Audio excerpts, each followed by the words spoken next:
Andy Weidl's awesome remark last spring about wanting the Steelers to be one of those teams that wins games just stepping off the bus?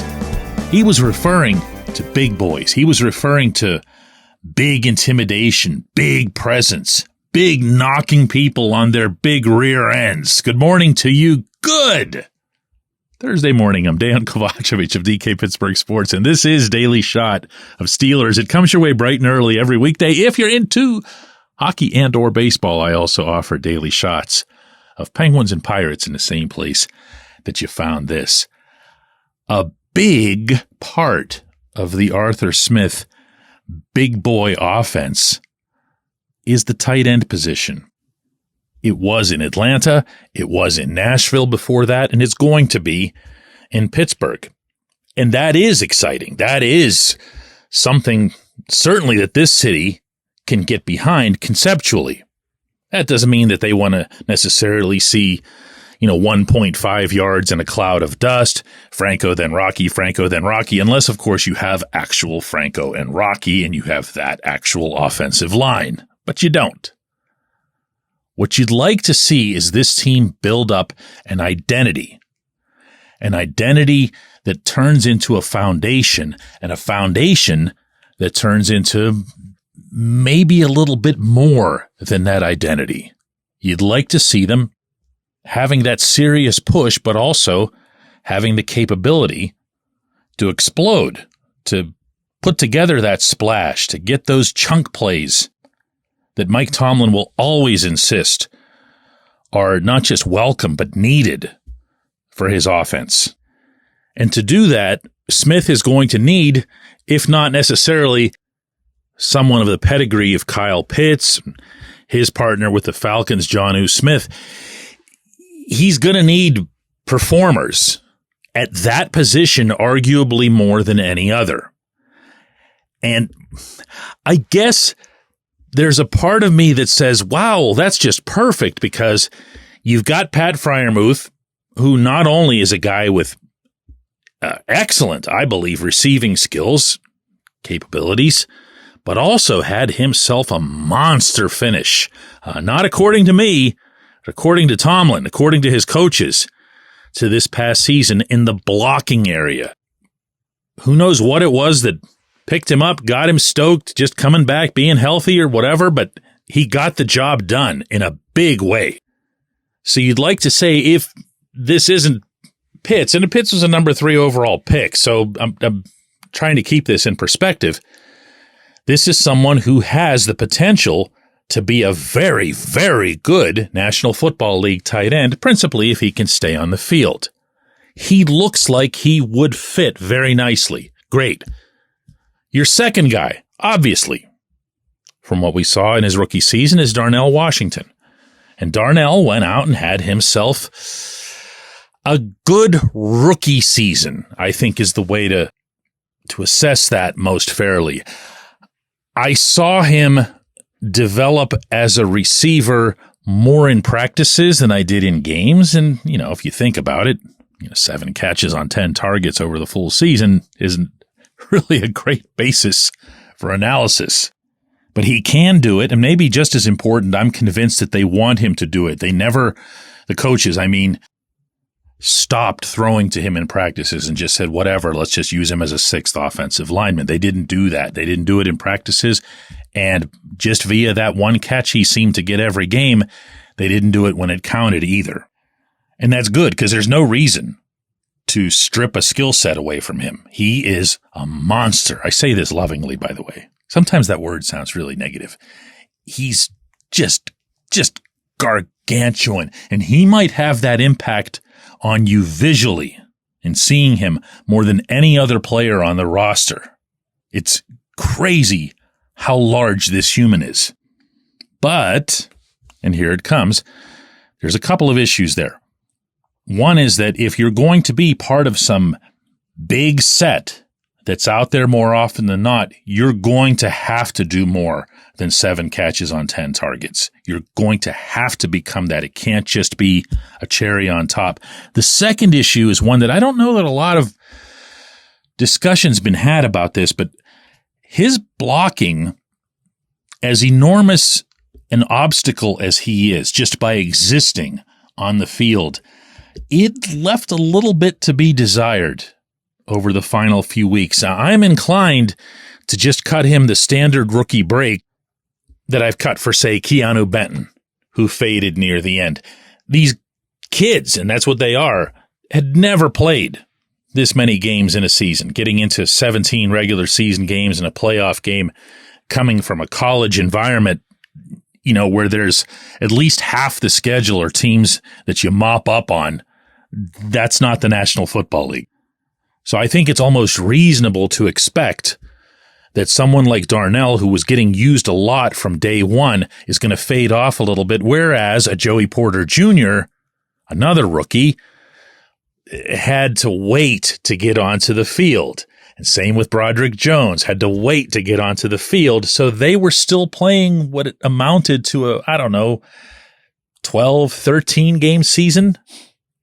But Darnell can be that guy. I'm convinced of that. I'm convinced that Darnell can be that guy. I don't want to necessarily stack him up against what the Falcons had under Smith, but he seems like he'd already be a fit. So what's left? There's Connor Hayward.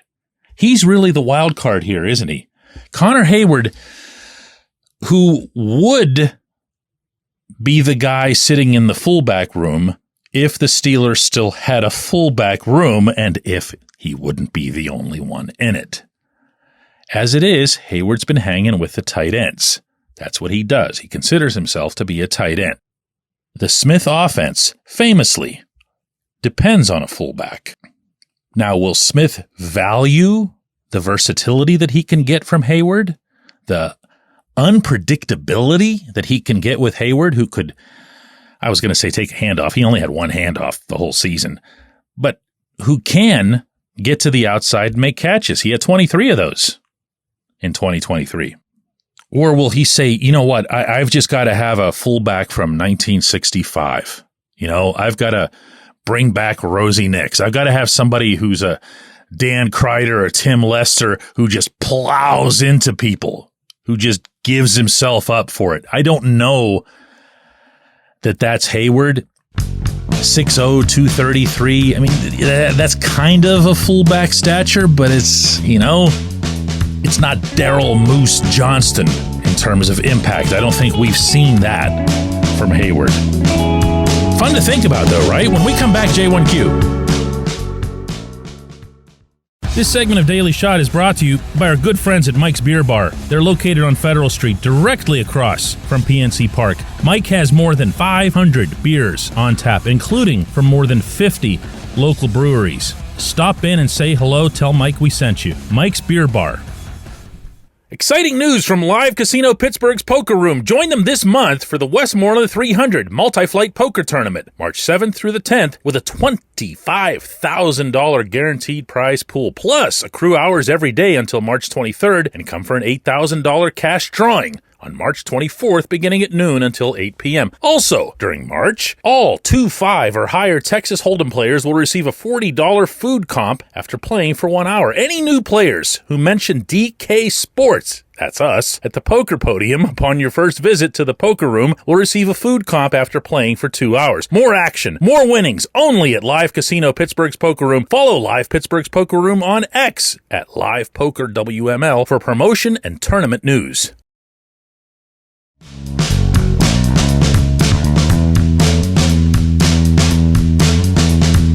Today's J1Q comes from Adam, and it's in reference to yesterday's lead subject about defensive line depth. Adam asks, DK, looking at DeMarvin Leal, he seems like a player without a role. He's not stout enough to be a run plugger who routinely takes on double teams. He's not explosive enough to be an outside linebacker in the 3-4. What do you do with him?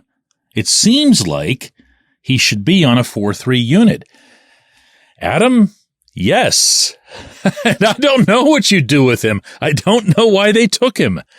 I've asked probably more questions of the coaching staff, and this includes Mike Tomlin, about Leal than everyone else combined, in large part because I remain puzzled that they looked at his college film and looked at his capabilities and said, oh yeah, this fits. This is a guy that we can put in there on the inside and try to get impact out of him. I haven't seen that. And you know what else? They haven't either. And you know how I know that? He's not even getting a helmet. He reached the point where he was just completely out of their picture. So I don't think it's so much about what happened to him, or did he fall off, or did he disappoint in terms of, his want to, or other things like that can happen to young players. I think it's just that he came to the wrong team. Now, I say that while also recognizing that he's had minimal impact with what he's done. And sometimes we can overstate the importance of positional fit. Sometimes you can just say, hey, listen, kid, go out there and just make football plays. It's a football game. Don't worry about this slot or that slot or whatever. Fly to the ball and make plays. Fly to the quarterback and make plays. You're absolutely right. He just does not have the bulk or the body to go all the way to the inside.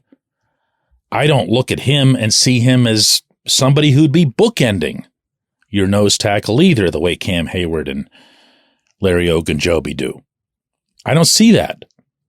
So where's he going to play? Well, if you'll recall, there were times when TJ Watt was hurt, not this past season, but the season before, and Leal was lined up outside. They gave him some gimmicky spots along with Mark Robinson to try to get him to be used the way he can best be used, similar to Robinson. And there was some effectiveness to it. But you want to talk about the toothpaste being out of the tube. What are you going to do after the fact? He's not going to help you on special teams or anything, so what's he even still doing here? Maybe give him a chance somewhere else. I don't know. I hate to be fatalistic about somebody who's that young and appears to have some athletic potential in some different spot on the field, but man, take the L, move on. I appreciate the question. It's a really good one, a really fair one. It's probably one we're going to keep asking through the summer. We're going to do one more of these tomorrow this week. And thank you so much for listening to this one.